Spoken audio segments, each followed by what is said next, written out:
my banner on Facebook was my company name. It was, I worked for this company, and every post that I had was hashtag this company. I was the company. But you want to make yourself the company, because if your company were to shut down tomorrow, you are left with nothing. You were the company. And secondarily, when you are the company, you can control so many things. So because I became my company, I was able to then launch some training programs, and I was able to put...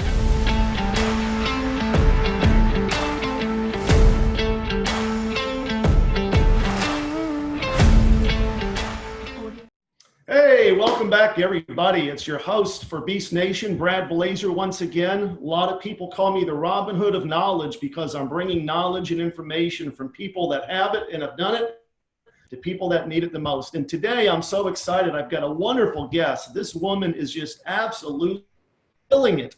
And what she does is she teaches female entrepreneurs how to go out and just build a tremendous business. So I'd like to welcome to Beast Nation, Michelle Cunningham. Hey, Michelle. Hey, how are you? So good to be here. Absolutely. It's great to see you. Great to connect. People are very, very excited about what you do, because now that I know you and I know what you do and how well you're doing it, I mean, we just got to share this message with the masses. But before we get into a lot of what you're doing today, can you just kind of share your backstory and kind of how you got into doing what you're doing now and kind of how you got started in network marketing? Yeah, absolutely. So 23 years old, graduated college, landed my dream job as a pharmaceutical sales rep. Thought I would do that for the rest of my life. And it was about that time that someone invited me to one of those network marketing hotel room events. And I end up in this hotel room with a bunch of women in the room. One's claiming to make 6 figures. Another one's a millionaire. Another one's driving a free car. And I'm like, this is either a fantastic opportunity or this is totally a scam. And I went home and I told my mom that night, and she confirmed that indeed direct sales and network marketing is totally a scam. So then I was not going to join. And then a week later, I remembered I was 23, and at 23, you don't listen to your mom. So I signed up anyway. And that was 18 years ago. And 18 years ago, when you got involved in network marketing, there was no text message and there was no Facebook. And so their only advice back then was, you're just going to walk up to go to a parking lot and meet some strangers. And I'm like, oh, that's horrifying. The introvert that I am, go up to a stranger, no, thank you. And so for the next 6 years, I proceeded to tell no one I was involved with the company, and I stayed in my safe corporate job. And so 29 years old, I got fed up enough with my corporate job. I think any entrepreneur knows that feeling. Fed up enough and said, you know what, I'm made for more. And I don't care if I have to walk away from the 6-figure job and make less, like I'm willing to do that right now because I don't want to be here anymore. And so I was willing to walk away, and I walked away, and I said, you know what, I'm going to give it 6 months to this network marketing business, and I'm going to treat it like that stupid job that I just went and worked 60 hours, 80 hours a week for. And I gave it my all. And within 6 months, I'd earned a company car and was earning a small income of like $5,000 a month, which to me was like, I grew up incredibly poor. My mom was a single mom. Yep. And I can live on $5,000 a month. I can live on a lot less, so I was completely happy to I should marry you. Yeah, I'm a very simple girl. I don't have a lot of shoes. I'm just very simple person. But anyway, so $5,000 a month, I was thrilled. And I said, you know what, to have my freedom and to make a little bit less money right now is great. I'm going to keep building this. And so I kept building it. And over time, that grew from a team of 50 to 100, 200, 300, 400. And then while I was out, I was a home party rep, cosmetic home party rep, right? So as I was out holding these home parties at night, the entrepreneurial spirit in me was bored. And I was like, I'm going to start making videos. I'll teach people what I'm doing just for fun. And I started a YouTube channel, not knowing what I was doing, put out some videos, and people were like, wow, that was really helpful. You're teaching me how to host a home party. This is so helpful. Do you have more training? And so every week I'd launch a new little video. And that turned into a really big brand that started to attract people to my network marketing business. And they wanted to join my team, which was so crazy, which then that turned into a big tribe online that was like, do you have more training? Do you have more training? Yeah. And I was like, sure, I'll make some. And so I launched my first CD. And then from there, I launched an online course. And then that online brand that I had built from that online following grew so massively. It was making 6 times the income I was making in network marketing as a 6-figure per year earner.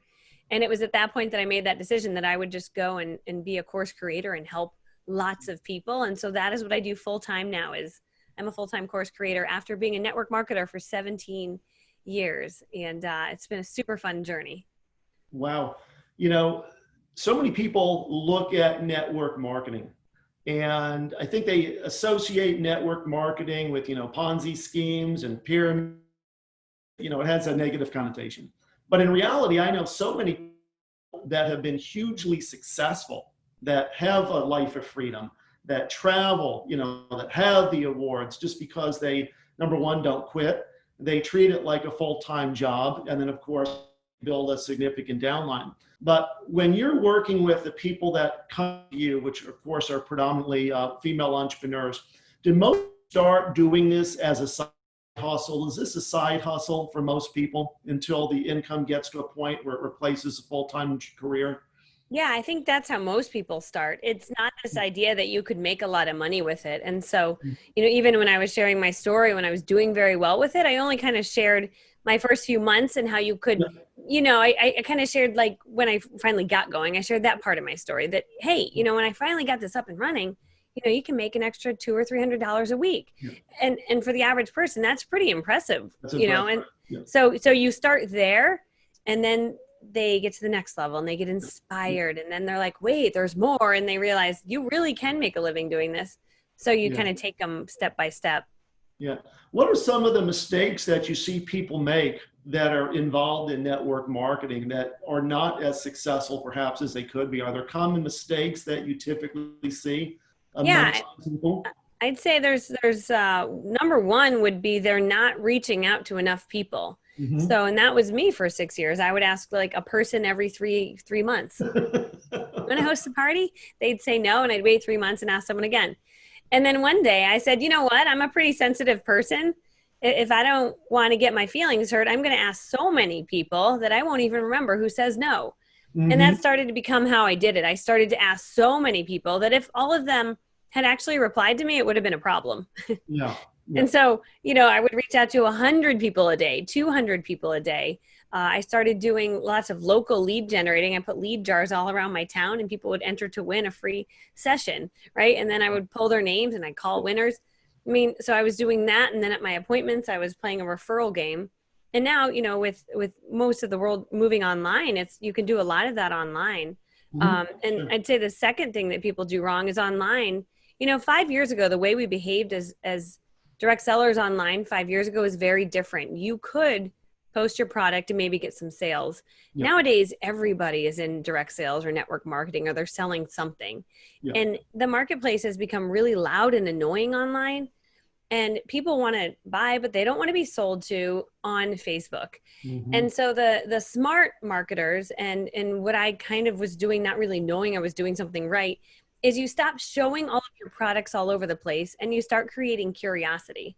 So instead of saying, hey, this is an amazing weight loss product that they see and then go to the website and buy it and bypass you, is you create curiosity. You hold your hand over the label of the weight loss product and you show it. You say, this is crazy. I've been using this for 2 weeks and I can't believe I lost 3 pounds. What is it? Everyone will say, what is it? What is it? What is it? That helps your engagement. Yeah. And then more people are curious about it. And so there's a smart way to market. And attraction marketing and curiosity marketing is really, really smart online.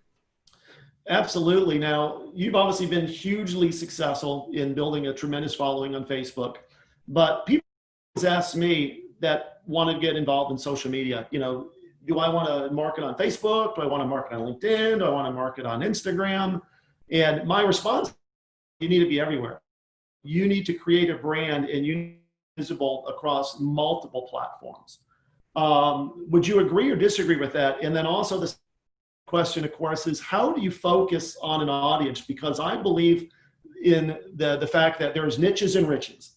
I always tell people there's niches in riches, and you've obviously been a very successful niche marketer. But what is your thought on kind of blanketing social media rather than just really focusing all your efforts on one like Facebook or YouTube? Yeah, it's a great question. I teach people that are in my tribe that you want to master one before you move to the next, because it can be super overwhelming if you're trying to learn all of them, because they all have their own little weird things about each of the platforms. And so I started on YouTube. And I think that if you want to have a really powerful voice that has a lot of sticking power, I believe that YouTube is one of the best underutilized Beautiful. platforms. Yep. Like, because people 5 years ago, my videos from 5 years ago keep getting views or commenting on them today. Like, I just filmed it yesterday. Like, Wow. it blows my mind. And that's where most of my audience comes from, is from YouTube. And Mhm. I have been sort of present on YouTube, meaning I try to post a video every week. I'm not even that consistent, yet that following continues to grow and continues to grow. And Mhm. so I learned YouTube first. Then I started, what happened is my tribe on YouTube wanted to then chit chat with me. So then Mhm. I was on Facebook. I was like, hey, I got my Facebook page here and my group over here. Come join the community. And that's where I was next. And then I dabbled a little bit in Instagram. And, I Mhm. have a 10,000 person following on Instagram, very tiny out of all my platforms. So I do a little on Instagram, but I haven't even mastered LinkedIn yet. And I haven't even mastered Pinterest. And I say just learn one of them and do it really well. You could build a massive brand just from a Yep. YouTube Facebook, or people do it Instagram, Facebook. So, I think eventually you can get to that point where you've got a team that's putting your stuff everywhere. But Yep. it's a lot. It's a lot to get it everywhere. But you can build a massive following just with one or two. Absolutely. Yeah, you brought up a good point, and that is the importance of kind of having a brand that I think a lot of people actually miss. They'll go to work for Mary Kay, or they'll go to work for an Amway, or they'll go to work for any one of a dozen network marketing companies, thinking that that's the brand, when in reality it's them. That's the. So can you touch on the importance of kind of creating your own brand? Yeah, I basically say that you are the center of the universe, and off your universe, comes the direct sales business, and comes your hobbies, and comes your special expertise that you offer the world, and it comes some of your life and your fun and your family and your kids. And so you're the center of that. And so many people, and I was guilty of this 5 years ago, my banner on Facebook was my company name. It was, I worked for this company, and every post that I had was hashtag this company. I was the company. But you want to make yourself the company, because if your company were to shut down tomorrow, you are left with nothing. You were the company. And secondarily, when you are the company, you can control so many things. So because I became my company, I was able to then launch some training programs, and I was able to put other stuff out there and diversify my income. And I believe now more than ever, people should diversify the way that they make their income. To Yeah, rely on just one source of income, one direct sales company, is a little dangerous nowadays. it is. And so to put yourself at the center and then have all these little offshoots, whether it's affiliate marketing or course creation, or a product that you sell, and then your direct sales company, and have a variety of different things, it's hugely important. Absolutely. I totally agree 100%. I believe in horizontal streams of income, whether it's real estate, whether it's, online sales, whether it's, and then of course, eventually maybe you're going to leave that job. The more streams of income you can build, you're basically making yourself bulletproof, because you hit the nail on the head. And I think so many people are seeing that today, especially with coronavirus, is, the layoffs, companies downsizing, people collecting unemployment, wondering what the future is going to, brings a tremendous level of stress to their lives and everything else. So I certainly cannot endorse what you said anymore. Now, when you're found by somebody, whether it's YouTube or whether it's Facebook, are they typically new to marketing? Have they been in it for a while, where they're, kind of floundering, trying to figure it out, or they're kind of coming to you and said, I've been in it for 9 months and I'm ready to give up and this isn't working for me, and you're kind of my last resort? Where kind of in the journey do most people find you as it relates to what they're doing and kind of where they begin in network marketing? Because I'm assuming if somebody finds you very early in the journey after signing up with the company, their chances of success are going to be much greater than spinning the wheels for 9 to 12 months, at the point where they're almost ready to give up because nothing's working, and then all of a sudden on your doorstep. So kind of where are people typically when they find you? Yeah, great question. And it's just so crazy to me that they're at every part of the journey. I talked to someone today that started 2 weeks ago with her network marketing company and happened to find me online. And then Wonderful. there's people that have been in the industry and have teams of 3,000, 4,000 that follow me online. And so it's just crazy. They just, somewhere in their search, they were searching for something that I had Yeah. as a YouTube video out there, how to generate leads for direct sales. My video popped up. Yeah. And so, it's a great idea when you're creating your YouTube videos, is to name your titles after things that people are searching for. and you will pop up in searches. And so I hit the first page of Google searches because my YouTube videos will pop up, not because I knew anything about SEO. I still don't know anything about SEO, but just because my titles were searched. And my little brother, he has a YouTube channel. He builds tiny houses, and one of his videos has gotten millions of views. And I'm like, how did that happen? He said, oh, that's easy. It's just because I named it something that people were searching for. Sure. And really, generally speaking, that's kind of the secret. That's the name of the game on YouTube. Yeah. Yeah. It's funny because I know obviously a little bit about your business that, you have teams of people that support, doing like Daniel at Be Known. But as you're building your network marketing business, is it important to scale? Because I think one of the big problems I see a lot of entrepreneurs make that I coach is they try to do everything themselves. And let's face it, there's just not enough hours in the day, and you don't know what it is you don't know. And so people try to create these funnels, and then the funnels end up not working out. And so as you become successful as an entrepreneur, can you share with me your belief on kind of the importance to scale, or the importance maybe to outsource to other people so that you start building a team around you? Yeah, absolutely. I've always been a master delegator just because there's not enough of me to go around. I've got 2 young kids who are now 4 and 8, but I built a lot of my business when they were like 3 and 0.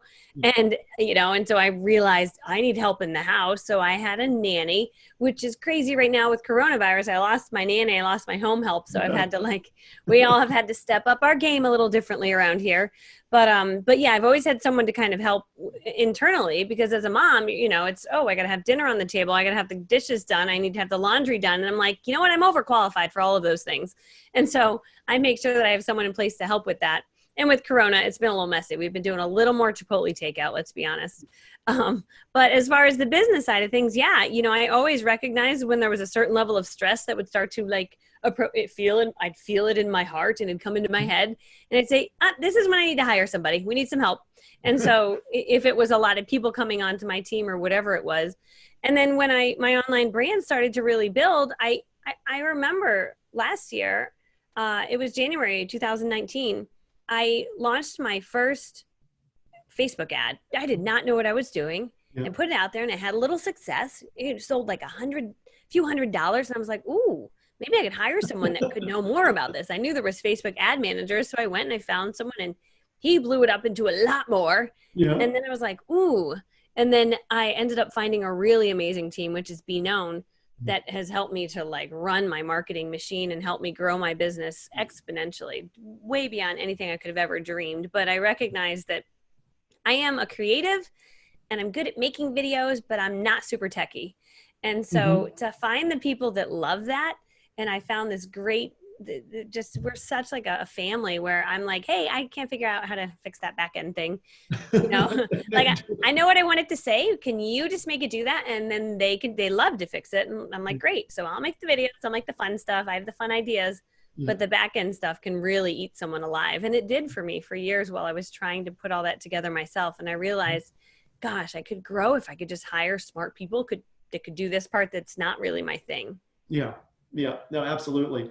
Let's talk about funnels and, the success that you've seen in your business with funnel marketing, online marketing, because I think a lot of people hear about e-commerce and they hear that they can make a lot of money on the internet, which of course you and I both know you can. It's just that they don't know how to do it. And a lot of people go and they try to sell stuff on Amazon. A lot of people try to build a website and they sell products on the website. And of course, typically that doesn't work because the market's very saturated. And then of course you have kind of this wonderful little niche, funnels, which work extremely well. Talk a little bit about some of the success that you've seen, but also really how you were introduced to funnel marketing as it relates to leveraging what you had built on Facebook, which was this community of followers, and then obviously marketing to them as well as an email list, because I know that with funnels, you have email, campaigns that go out, as well as, of course, building a community online as you've done in Facebook. Yeah. Yeah. So I think it was just one of those random, maybe God moments where I was online one night and a ClickFunnels ad appeared and it was like, try ClickFunnels. And then, you watch a little kid making a funnel and I'm like, oh, okay, if he could do it, I could maybe do it. I'm not that techie. And so I remember getting my 14-day free trial And I was like, okay, well, I have a CD. It's just sitting dead on my website selling. I was selling like 2 CDs at $17 a month. And I Wow. was like, awesome. Like I am making 36 extra dollars. That's like coffee. I was excited, and so then I said, I'll try this funnel thing. So I wrote out and I was like, okay, got to write some good copy and just kind of wrote my feelings and, here's why you should buy it. And then that started to sell more. And Hmm. then one day I had an idea maybe I could, it was making right at that point for a few months, it was making as much as the $97 a month I was paying for ClickFunnels. So it didn't make sense to cancel ClickFunnels. And then I eventually ran a Facebook ad like a year and a half ago. And then it made like $300 in a month. And that's when I was like, maybe I could make this go bigger. And then I remember the first Facebook ad manager did it was like 50,000 on a Wow. $17 CD in like 1 month. Like I was like, sure, if I give you this money and you're like, it was like doubling it. I was like, sure, go. Yeah, that's fine. So, and that's what led me to then find an even bigger team. And so I would say to someone, create something, what a digital product, a course or whatever, figure it out, do it yourself. I did it myself. I didn't know what I was doing. It was kind of messy. My automations were messed up, but whatever. I figured it out and I sold some. And if you can sell some, then you realize, wait, this is something that people want. I could run Facebook ads to this and I could bring more people to it. Yeah. And so I think the mistake people make is they make something that nobody wants Mhm. and then nobody wants to buy it. And then they're trying to run Facebook ads to something that was never really proven. And so to prove it to your organic traffic, prove it to your audience first before you start running ads to it and spending money. And that's exactly how I did it. Yeah, I think that's an important message because I totally agree is you have to create kind of what I call a little bit of social proof. You have to know that, the recipe is a recipe for success. And then what you do is just blow it up and make it the biggest recipe you possibly can. And I tell people that I believe everybody has something special. You're fortunate. You found your something special. It's creating videos, it's creating content, and you've created a, thriving, 7-figure business.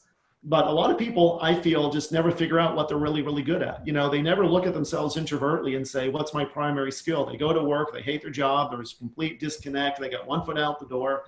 And I believe that if everybody just sat down and really looked at themselves and just say, what do I really love to do? What have I been complimented on? And then figure out a way, somehow create some content around that. Like you said, you put it on Facebook, create a funnel, and rags to riches, hopefully. It's not that easy, but it can be. So you've been doing funnels, and obviously that's been working really, really well for you. We talked about you've been successful on a number of social media platforms, really haven't got to Pinterest and some of the others yet. What's next for you? Where do you see, your business scaling to?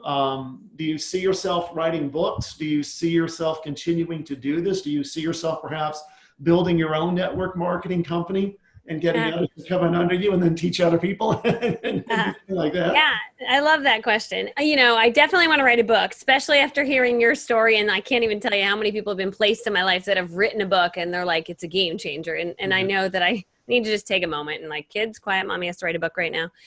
So I need to do that.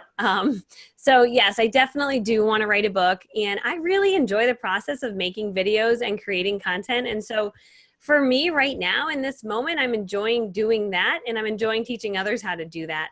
And so I have a program where I work very closely with students and they can access me on Voxer and send me questions, and I'm helping them to build out their massive brand because I made a lot of mistakes in my journey of doing this. Like, gosh, I really wish I was collecting emails from the get-go. I really wish every video I did, I had a call to action, like stupid little, very important 3 sentences I could have added to every video that could have massively changed where I'm at now, that I want my students to like, no, do this right.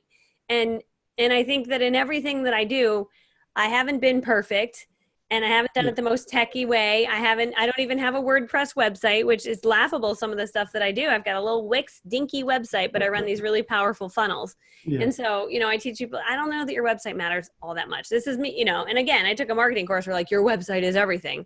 I'm like, hey, I built a pretty big brand with a dinky website and powerful funnels. And so, it just, everyone has different thoughts on that. But I love teaching people my little stupid, silly, non-techie way of doing it that can lead to a lot of success. And you don't have to be the smartest person with all the back end tech stuff for sure. Yeah, I mean, I agree. My website is exactly the same. The Wix and just, the funnels and the marketing and the social media and everything else. And, the website looks fine and it serves its purpose and generates a tremendous amount of cash. We sell the hats and the t-shirts and the books and coaching and everything else.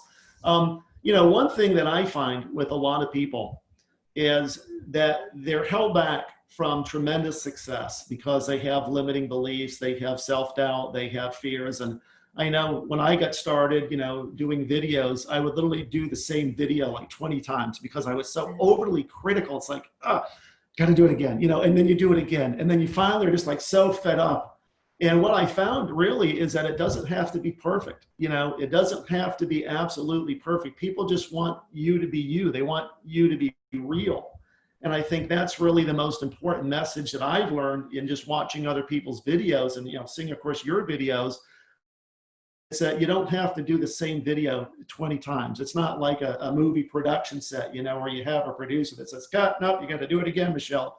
So can you comment on that and kind of what's the message that you share with your students as it relates to the video production and kind of overcoming the fears and the self-doubt? Because so many people are scared of public speaking. That's a big thing for a lot of people. Oh no, I don't want to speak in public. And I would say that being on a video and getting yourself out there is about as close to public speaking as you can get, because now you're out in social media, you're on the platform, thousands, potentially millions of people are going to see you. And a lot of people are so concerned that people are going to be overly critical, when in reality, I find that they're not. So what has your experience been? Yeah, what's interesting is I read something, it was a book, and I don't even remember the book, but I just remember this one thing that I learned from it, and it is this, that people trust your true, authentic voice. Mm-hmm. And so when you can stop trying to be something other than what you are, which I'm guilty of that, where I have this, it's a fake voice I do. Hey, it's Michelle Cunningham. I'm excited you're here. And my mom called me out. She's like, why do you use that annoying, sicky, sweet voice? I'm like, because I want people to think I'm nice. She's like, you sound stupid. Don't do that. And thank you, Mom. But she's right, that we do these things we don't even know we're doing, and we're acting a little weird, and we're not acting the way that we'd act in front of our family or our best friend. And so that's always my barometer. Would I use this voice if I was in front of my best friend right now? No, I wouldn't. So stop doing that. So just owning whatever that is about you. And I'm a little quirky, and I like unicorns, and I like pink, and I'm very girly, and I say dumb things sometimes. And that's okay. Like, that is who I am. I'm really smart in some things. Like, I can talk about YouTube and Facebook, social media, but I'm not really good at where all the states are in the United States. It was a laughable moment we had last week. I'm like, oh, Kentucky. I didn't know that's where Kentucky was. But the point is, you could just be you, and people are like, okay, she is who she is, and they like that. So they just trust you because you're just letting them into your life and sharing little things, and yep. They see my life with my kids being messy, and I have a broken foot right now, so I share my broken foot. And oh goodness, you're not going to show us your cast, right? I dropped an 8-pound weight on my foot. Don't work out. It's the lesson learned. Yeah. Don't ever work. And when did this happen? Just this past week? 5 weeks ago. Oh, 5 weeks ago, and you're still in the cast today. Wow. But look at this. I'm still wearing it. I got the boom. Oh my goodness. Wow. I know. It's just Holy it's crazy. Cow. Wow. So yeah, don't do that. It's crazy. Wow. Well, let me ask, what's the best way for people to connect with you? What's the best way for people to solicit your help? Is it to go to your website? Is it to go to YouTube? Yeah, go to my dinky website. It actually looks pretty. You'll think is, wow, this is pretty nice. So yeah, michellcunningham.com is my website. Okay. And, that'll lead you to different paths. You can find me on Facebook, YouTube, or, send me an email. Absolutely. Wonderful. Well, thank you so much, Michelle. It's been great. I want to get on your waiting list when you start writing your book so that you can have an official book launch. Hopefully it'll be sometime in the next year, 18 months. It's not as hard to write a book as you might think. I can certainly help you with that. But this has been fantastic. You've been a great guest. Everybody, the wonderful Michelle Cunningham, check her out. Go to her website. If you need help with funnels, if you need help with network marketing, this is the queen right here that can blow your business up.